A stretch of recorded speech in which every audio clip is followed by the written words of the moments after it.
сабота. Добро дојдовте на мојот профил ivana.essentials. Јас сум Ивана Спасовска, сертифициран ароматерапевт и советник за хомеопатија. Секоја сабота одиме лайв за одредено лекче или одредена акутна состојба. Здраво на сите, ве чекам да се вклучувате. Баш ми е драго што сте тука секоја сабота со мене. Да бидам искрена, саботата доби една поинаков облик за мене, сум многу возбудена и се спремам со голема возбуда секоја сабота кога треба да се вклучам тука со вас. Додека почекам уште некоја минута да се вклучат сите, ќе имаме денеска една интересна тема, не ја најавив, ја оставив да биде изненадување. Меѓутоа знам дека ќе биде од огромен бенефит за многу. Така да ќе спомнам само накратко она што е актуелно сега кај мене, што можете да доколку има заинтересирани, доколку сте корисници на хомеопатија и би сакале да работите со акутни состојби, тогаш тоа е нешто ново што ќе биде менторство од моја страна, кој што ќе се одржува минимум 6 месеци, ќе биде еднаш месечно ќе биде вклучувањето, ќе биде задолжително вклучувањето, затоа што ќе работиме хомеопатија малку поттемелно, да ви се даде основата, како да правите репертуаризација за да земате акутни состојби, како да одредувате побрзо лекчење, кое би било правилното лекче за вашите клиент, како да вашите таргет клиенти и сите оние јас грешки да ги кажам, што ги имам направено овие 4 години, како работам со клиенти, да биде споделено, за да вие да не ги правите тие грешки. Унаводници ќе ги ставам, затоа што секогаш нема грешки, секогаш таа грешка не носи до она што е за нас и не учи како да бидеме ние подобри. Тоа е едното, за менторство за хомеопатија. Ако има некој што би сакал да го прави, слободно некој ми пише за повеќе детали. А следното би било хомеопатскиот сет. Како што знаете, има 12 лекчиња, кои што јас ги кажам дека секој дом да ги има и се основните лекчиња на мини хомеопатска аптека која што може да ви помогне на многу акутни состојби во секојдневието. А денеска темата ќе биде ја одбрав кашлици, затоа што гледам дека многу се буните, имате потешкоти најмногу со кашлиците, кои лекчиња да ги одредувате, па денеска ја одбрав таа тема и има така доста интересни лекчиња кои што според мене секогаш помагаат во акутни состојби. Извадокот ќе биде од оваа книга Get Well Soon, која што е интересна, на интересен начин се представени лекчињата, меѓутоа има и така како теми, например кашлица, например температура и издвоени се лекчињата и со нивните симптоми. Јас си ги преведов како и секогаш и тука јас си додадов уште 2-3 кои што сметав дека треба да ги знаете информациите за тие.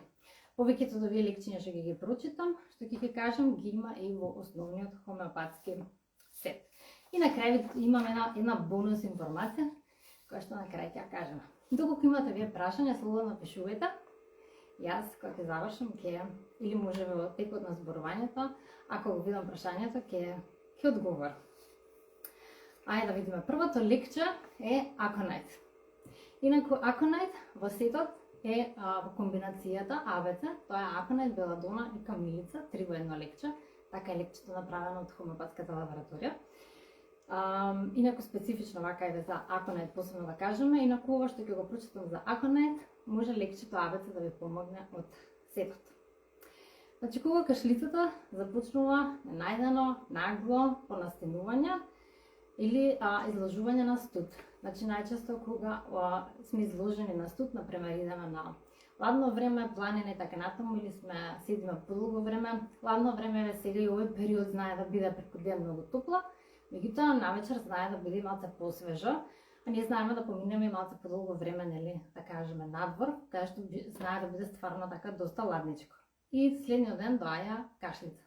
Значи, тогаш на ум нека ви биде Aconite. Меѓутоа кашлицата е сува и го има ларингитично или како што викаат лаечка кашлица.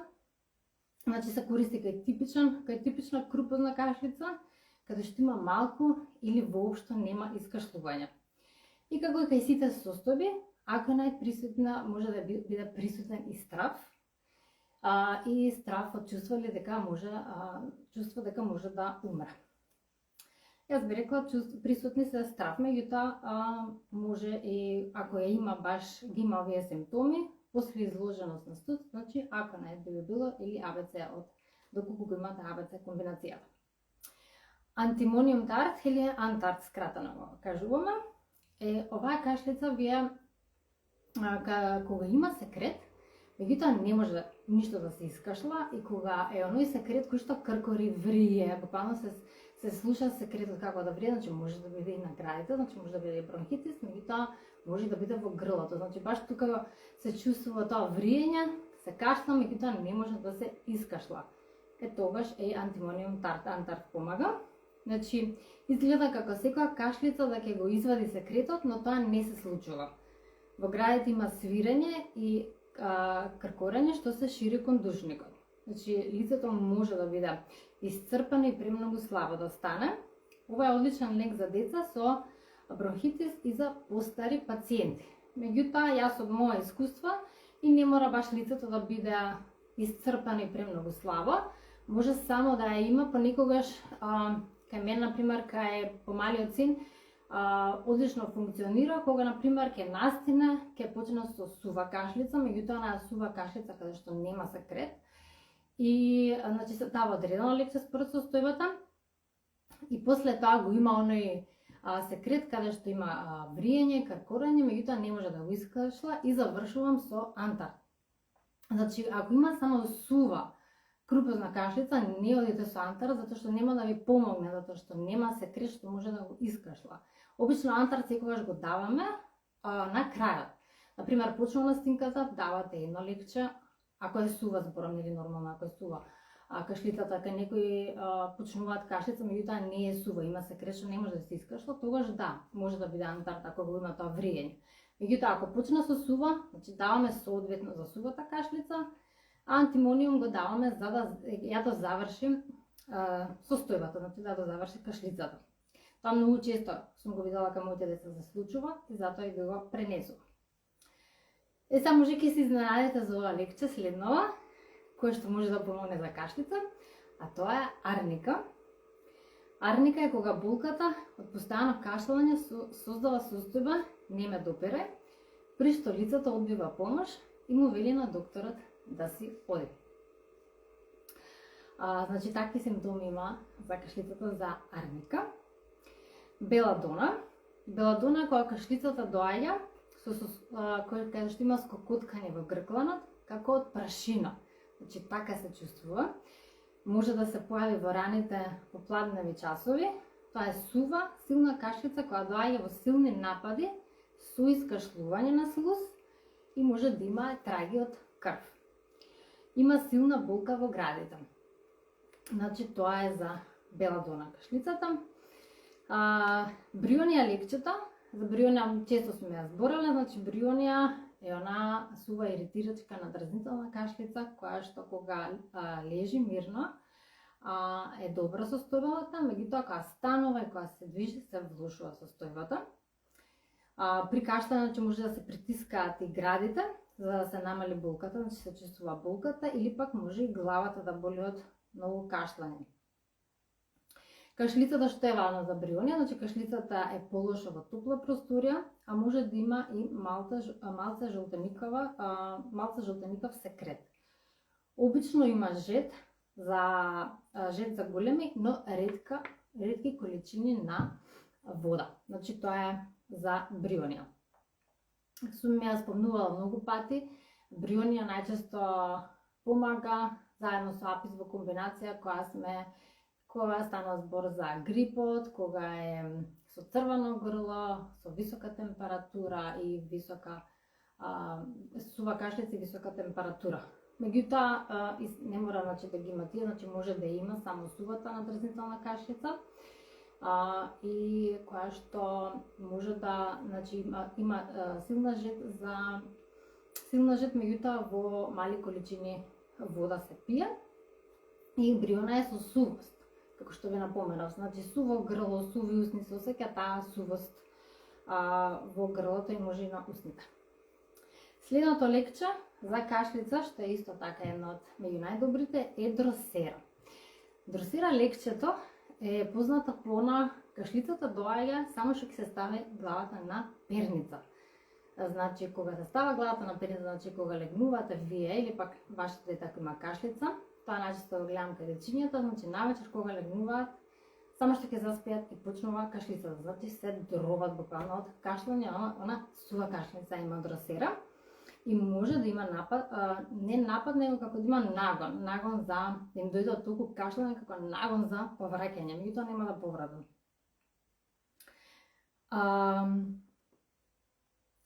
Тоа е за дросера и може да помогне исто и кај голема кашлица.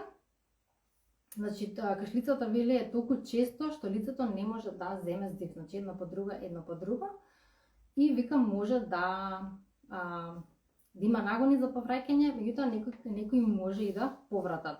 Значи, тоа е силна спазматична кашлица што доаѓа навечер. Значи, како што кажа, само што ќе легнат, да спијат и ќе заспијат и почнува да се будат, значи со таа кашлица.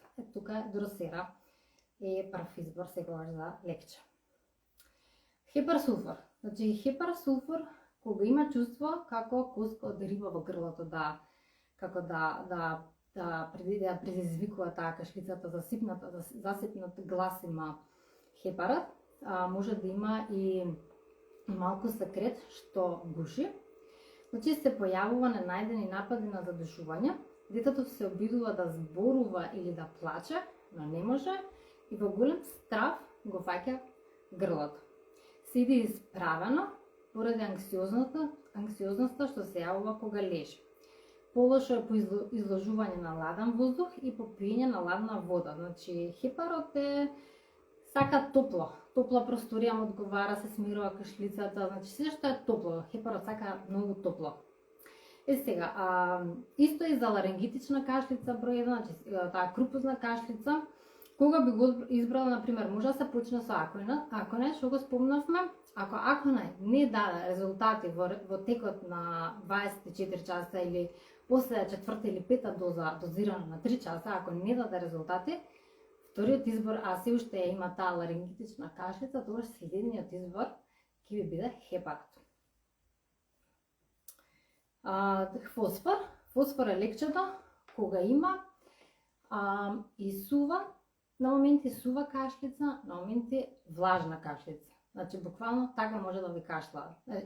Еднаш кога го слушате суво, другиот пат го слушате влажна и не можете да одредите дали е сува или влажна, затоа што цело време е мешана кашлицата. И фосфор најчесто го гледам дека помага посебно кај оние дечиња каде што има тенденција кои што можат да спуштаат лесно на плуќе, значи што прават често бронхитиси, и сте ги пробале лекчињата хепар, сте ги пробале брионија, меѓутоа не ви даваат резултати.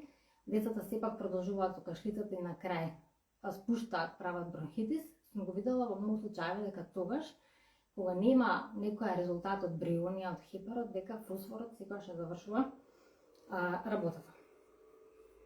Сега има симптоми. Кашлицата се влошува од зборување, иако лицето има желба да зборува, бидејќи му гуди друштвото. Кашлицата е полоша ноќе и кога лицето лежи. Се влошува, значи кашлицата која што се влошува кога лицето излегува од топла просторија на студено. Тогаш може да видите влошување на кашлицата. Таа се симптомите за фосфор.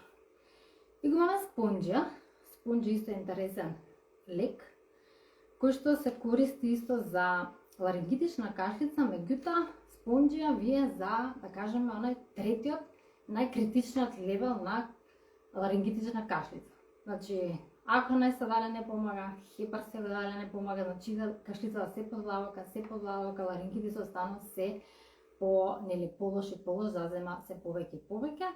и буквално има звук за спонџа, го викаат има звук како пила што сече дрво, значи така се слуша дури кашлицата.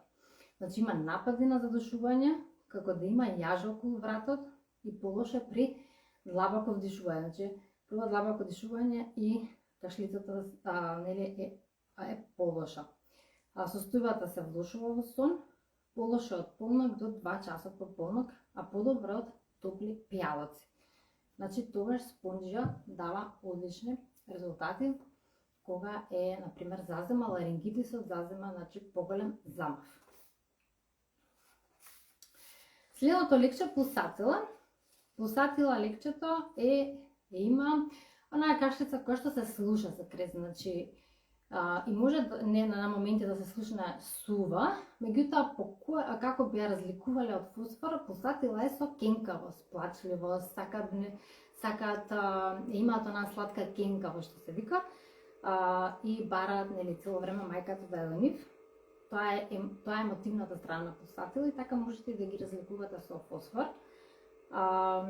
Кашлицата значи се подобрува на свеж воздух, може да има густа, жолта или зеленикав секрет, може да имаат. Кашлица со плачливост или потреба за утеха, што особено кај децата. Кашлицата што се влошува кога лежи. Често следи по настинка со запнат нос. Кашлицата е мека, променлива, како што кажам, значи може да биде сува, може да се слуша секрет. Детето или лицето сака отворен прозорец, значи свеж воздух, подобро има свеж воздух. Оно што сум го видела ја за пулсатила кај децата мои, наутро кога ќе стана, значи буквално се кашла, две суво, две влажно, дека се искашла и тоа така, да кажам, по-често. И после тоа текот на денот е посмирено. Се кашла, меѓутоа не толку често, тоа сум го видела за пулсатила дека често ме помага и така е.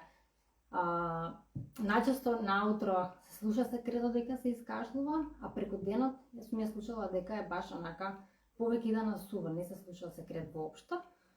И тогаш сум одбирала пулсатила. Меѓутоа и секогаш клучно ми било кенкавоста, дали има кенкавост, таа емотивна страна. Или пак секретот, ако видите дека е жолто-зеленикав, може да биде исто избор за пулсатила. Калиби хроникум, кашлица каде што има густа, леплив секрет кој што тешко се искашлува, значи кашлицата е сува, очесувате дека во грлото имате нешто, меѓутоа не можете да го искашлате. И најчесто тука доаѓа за калиби хроникум секретот, исто и во носот секретот е многу сув и е леплив. И има таа жолта боја, може да биде зелена боја на секретот. Значи кашлицата се чувствува дека нешто е заглавено во грлото. Таква е чувството. Постојана кашлица во исто време од денот. Често е поврзана со синуси и постназално слевање. Најчесто и тоа го гледаме. Секогаш, например, кога работам со клиенти, прашувам дали се слева секрет од носот, значи затоа што кога се слева назвално подназвално секретот, значи и тоа иритира и тоа прави нели да кашла. Може да се има исто така нели болка кај синусите, значи овој дел тука носот кај синусите овој дел. Ако имате болка, значи и тоа може да ви биде знак дека калиби хроникум би бил изборот. Исто така од кашлицата, значи кога се слева секретот, може и грлото малку да почне да ги подболува и тука може да ви биде исто и знак. Најчесто едно од секогаш прашањето ми е дали им се слева секрет на децата. Ако се слева секрет, секогаш е или пулсатила обично или калиби хроникум, само да се нели дополнително се прашуваат останатите симптоми за секрет и така натаму, за да видиме нели кој е. Меѓутоа, мој совет ви е, пошто калиби хроникум или калиби скратено го викаме, со пулсатила си одговараат, значи ода заедно. Понекогаш, ако не можете да се решите кој да го дадете, значи ви има симптоми и за калибич и за пулсатила, можете да ги дадете на 30 минути разлика. Значи давате на 3 часа, првен го давате посатила, па за 30 минути го давате калебич или обратно, небитно. Ги давате на 30 минути разлика. Па, кога не сте сигурни, кога не можете баш да го одредите, лекчето. Значи, тие две лекчиња одат заедно. И, да, тие се тие обично што помагаат за кашлица. Ја тука сакам да го спомнам од лично искуство, лекчето бромиум. Лекче бромиум кој што на мојот постар син, кога знаеше да направи бронхитис, многу му помагаше, значи само со хомеопатија сме лечеле бронхитис. И бромиум беше лекчето. Бромиум ги има оние симптоми и е баш со оние дечиња кои што скоро на секоја настинка спуштаат на градите. Имаат црвено грло, значи малку ми е црвено грлото, зацрвенето грлото и отечени жлезди. Значи тоа се, да кажам така, клучните симптоми кога се го одбираме бромиум лекчето. Одлично лекче кој што е баш на оние дечиња кои што често спуштаат на плуќа. И она што сакав да го кажам нешто како информација, можеби до сега не сте го сретнале кај мене на профилот, за лекчето Nux Vomica, кој што може да помогнат за желудочна киселина или ако имате проблеми со, например, печење во желудникот после јадење. Значи имаме две лекчиња од сите што може да помогнат, едното е Nux Vomica, а другото е Arsenicum album. Значи Nux Vomica го има она киселен рефлукс кој што може да биде и поврзан со стрес, напнатост, преработеност или лута храна. Значи, којата нека лута храна и после тоа да имате проблем со желудникот. Arsenicum album го има баш оној симптом на печење во желудникот се чувствува, значи може да биде и полошен навечер и буквално да ви се враќа онака течност, да ви се враќа и кога ќе ви се врати течност во грлото да се чувствува како да ве пече желудичниот киселина, буквално ве пече во грлото. Значи тоа се случува кај оние кои што нели после храна може да ги имаат овие симптоми. Од ситот можете да си помогнете, значи или ќе го изберете Nux Vomica или Arsenicum. Најчесто одете со Arsenicum, освен ако Nux Vomica би бил изборот доколку сте јаделе лута храна или пак доколку сте многу под стрес, премногу работите, напнатост и тогаш може да одите со Nux Vomica. Не е погрешно доколку пробате Arsenicum, во кој случај, например, како да знаете дека ви помага. Најчесто во такви случаеви, кога имате печење во желудникот, значи кога тоа е нешто многу акутно и не може да се поднесе буквално, значи ќе земете една доза Arsenicum. Најчесто дава во рок од неколку минути дава олеснување, подобрување, можеби кај некој може да биде целосно средена состојбата, кај некој може само да даде олеснување, меѓутоа што почувствувате олеснување, значи ви помага. Може да пробате втора доза, например на 20 или на пола саат, да земете втора доза, чисто пред да се откажете од него, да видите дали ќе ви помогне. Доколку видите дека немате никакво олеснување, тогаш можете да преминете да пробате Nux Vomica, значи не би било и така да направите, не би било погрешно. Тоа е она за денеска што ви го имав спремено. Се надевам овие информации ќе ви бидат од голема корист. А ако има некои прашања, би сакала да ви одговорам. Добро, ако имате предлози за јас како и да секоја сабота ќе си дам или вака со вакви теми или пак ќе одбирам едно лекче, меѓутоа ако имате желба, некоја лекче или некоја тема, можете слободно да ми пишете, да можеме вака да обработиме, да ви ја дискутирам, да идеме малку подетално со симптомите за да биде нели појасно. Ако нема прашања, тогаш јас ќе се одјавам, ви благодарам на сите што се вклучивте и се гледаме следната сабота. Чао!